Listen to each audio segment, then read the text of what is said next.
I was looking into some things and why I have gotten out of what's called Christianity and become a follower of Yahushua HaMashiach. And I understand now why a lot of my people that I know, that I've seen and I've spoken with, as far as some of them pastors and different things, they've all blown it off basically as the Hebrew roots movement. Well, this is the Constantine Creed, and this is where everything that we have known and followed, my entire life anyway, has come from. This is where it's all originated because, even the Protestant churches came out of the Catholic Church. So just read along with me. The early document of the Roman Catholic Church was established by Emperor Constantine. Here is where they started out in 325 AD. Here is what it says. It says, and I won't say me because I don't want to take this, but I'm going to say you as a replacement for the word I in here that you'll see. If I can find it, right here. I don't know if I can make marks like that or not. I don't know. I think I can.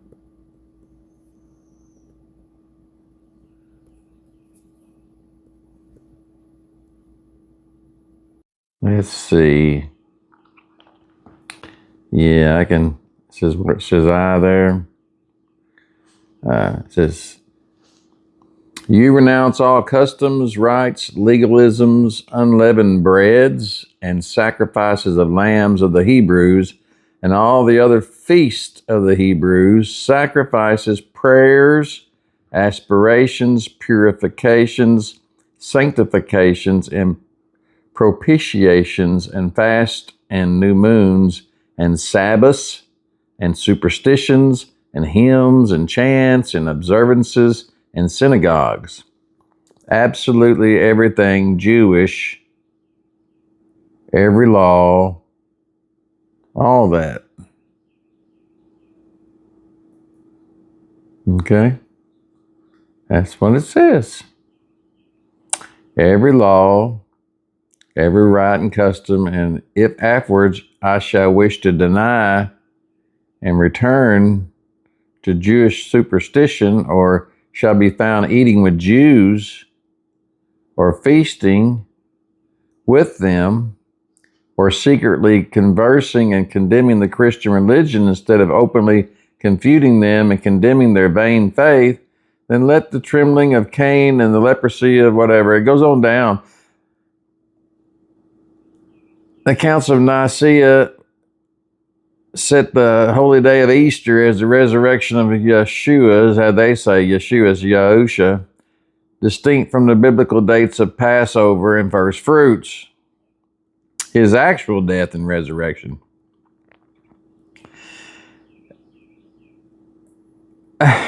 What gets me is that so many people I know that call themselves Christians, and I'm not putting anybody down. I was deceived for so long too. The thing is, they all support Israel, right? The Israel that was started basically by, I can't remember his name. I'll post it out down here. But in the late 1800s, there was a Hebrew man. I cannot think of Faust, I think it was his name. I'm not sure. But anyway, he wanted to start the Zionist movement, to have a Zionist country set aside. And that's where the Rothschilds and everybody came in. And so let's read about Theodore Herzl and the creation of the Zionist movement just for a second. So the man universally credited with founding the Zionist movement was Theodore Herzl. And it says here that it was purely political in theory and practice. The Jews as a nation did not need a new culture, language, or concept of the Messianic era, but only a national polity of their own, whose creation would solve the problem of anti-Semitism both for the Jews themselves and for Europe as a whole. Okay? His book, whatever, Der Judenstaat, was a key publication, and he set up the first Zionist Congress in Basel in August of 1897. Okay. But it goes, you can go in and look, follow this words, look at the history, and you'll find that the Rothschilds are the ones that tuned into what he was wanting and decided to give the land in the Balfour Declaration, in 1917, to what they call the Jewish people. I call them Hebrews because unless you're from Judah or part of the Judah tribe or the Benjamin tribe, you really wouldn't consider Jews. But okay, that's another thing too. There were so many things that we're taught that is just completely incorrect. Or either that, what I'm reading in here is incorrect. Something's incorrect, but I guess that does not necessarily matter as far as salvation, okay? Where the Rothschilds came in and gave the land to be used for the new state of Israel. And that's another story I'll get into later at some point, I guess, if it's necessary.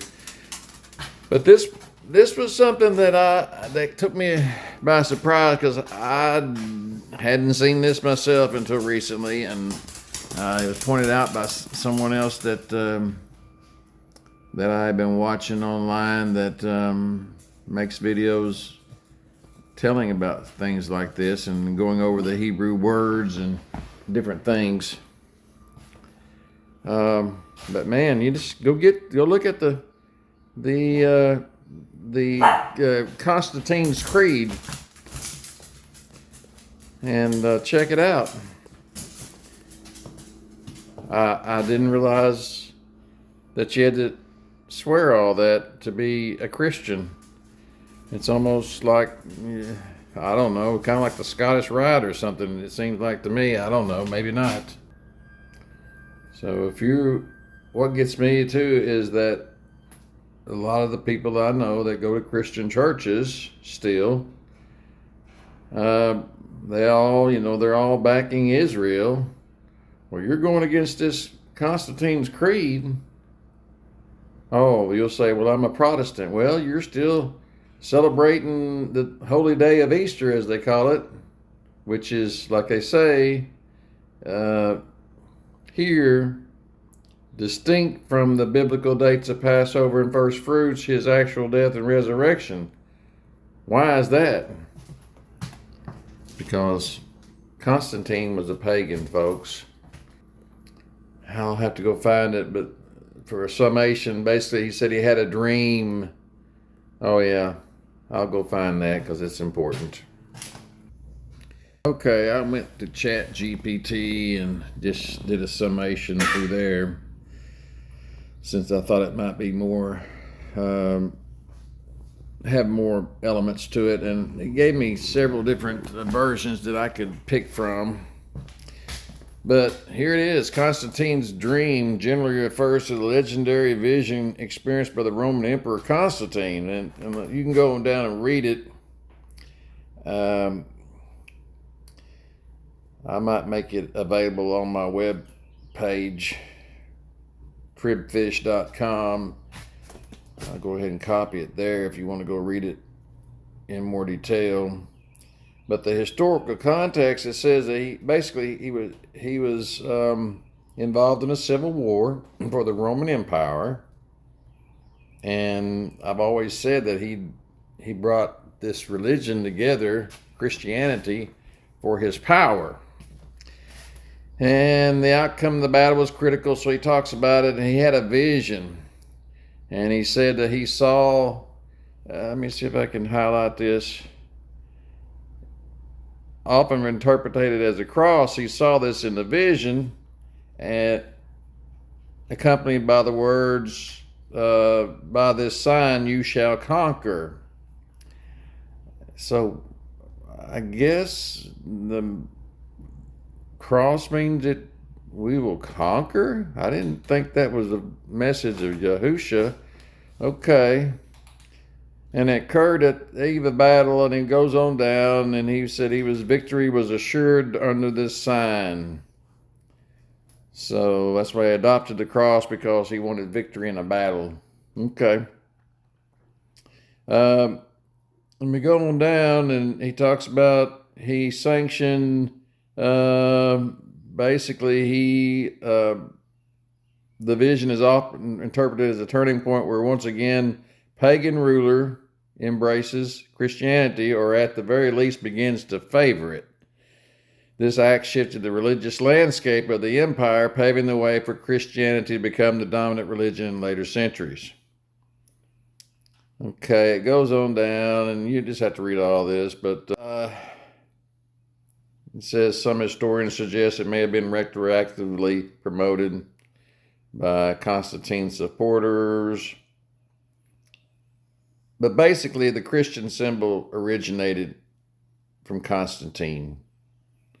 The symbolism in Christian tradition. Constantine's vision has transcended its historical origins to become a potent symbol within Christian art and iconography. And we're not supposed to really, according to the second commandment. Okay, the image of the cross and concept of divine guidance has been repeatedly invoked in Christian discourse and literature ever since.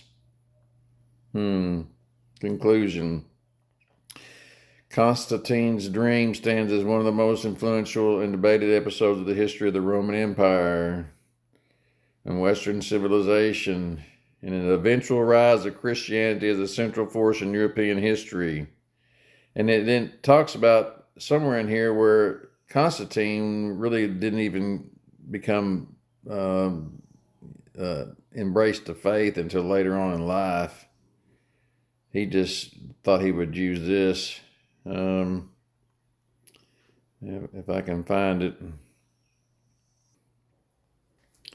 Okay, it says here, when I go and research further, that the baptism and deathbed conversion, he didn't actually convert to his own religion, essentially, until about 12 years later. He helped establish this so he would have power.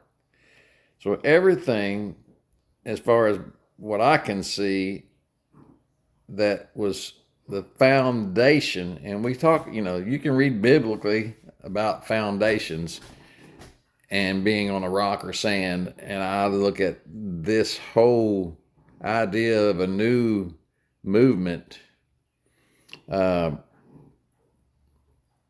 Christianity, a new religion being put together by someone that wasn't even baptized or anything, and as we read earlier, pushed out all the foundational elements that Yahusha was all about. Do you think Yahusha and the apostles would have embraced any of this? Do you think they would have signed up? Oh yeah, let's go down to here. We're Christians now. I even say in some videos that I think it was a derogatory term that was used by Romans. Just like people say, oh, they're a bunch of whatever, here. People say, oh, they're a bunch of rednecks or whatever. That's the kind of the term they was then. Oh, they're Christians. Yeah, they follow that. And they were using their own terms. They didn't say they were messianic. They called them Christians because it was a Greek term, right? Anyway, he supported the Council of Nicaea, and he did all these things. So you let some guy come in because he had power again and change the whole structure of the way, essentially. Constantine did not truly convert to following Yahushua HaMashiach as described in Scripture.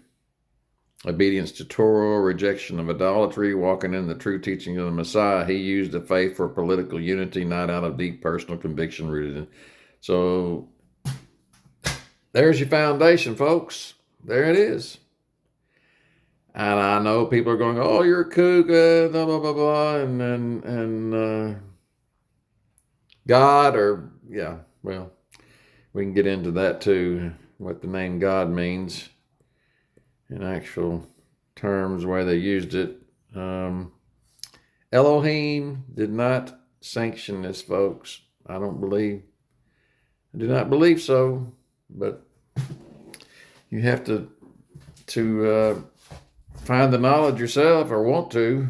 But if you want to continue on in blindness, then there's scriptures about that too. I'll get into that in part 2 at some point. Shalom.